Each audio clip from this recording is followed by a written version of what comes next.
আচ্ছা শোনো, তুমি কিছুদিনের জন্য রেস্ট নাও। সুই বলে, আমার চোখে দাগ থাকার কারণ ডিপ্রেশন নয়, আমি সারা রাত জেগে সিয়ানের ইন্টারভিউ এর প্রস্তুতি নিচ্ছিলাম। এরপর সুই একটা শপে যায়। তার মনে পড়ে একদিন সে তার বয়ফ্রেন্ডের সাথে এখানে এসেছিল। ঠিক তখনই সুইর বয়ফ্রেন্ড অন্য একটি মেয়েকে নিয়ে শপে আসে। সুই তাদের দেখতে পেয়ে খুব মজা ওড়ায়। তখন সুই অত্যন্ত রেগে যায়। অন্যদিকে সিয়ান দেখতে পায় সুই একটা গাছে লাথি মারছে। তা দেখে সিয়ান হেসে ওঠে। এরপর সুই অজান্তেই সিয়ানের গাড়ির কাছে এসে লিফট চায়। সিয়ান বলে, আমার গাড়িটা তাদের জন্য নয় যাদের বয়ফ্রেন্ড আছে।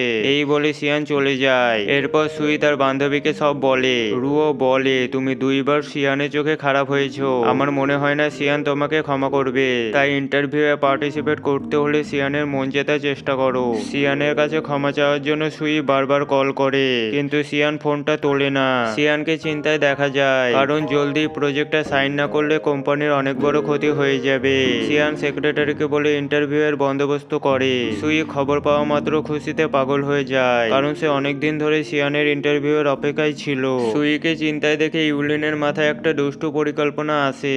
ইউলিন সিলেকশনের জন্য সুইর আউটলাইন কপি করে নেয়। পরের দিন ইউলিন ইন্টারভিউ নেওয়ার জন্য সিয়ানের কাছে যায়, কিন্তু সিয়ান সুইর আশায় বসেছিল, কারণ তার সুইর সাথে ইন্টারভিউ ফিক্স হয়েছিল। ইউলিন বলে, সুই আজ কিছু কারণে আসতে পারবে না, সেই জন্য আমাকে পাঠানো হয়েছে। সুই সিয়ানের ইন্টারভিউ নেওয়ার জন্য কোম্পানিতে যায়। নাম এন্ট্রি করার সময় সুই দেখতে পায় ইউলিনের নাম রয়েছে।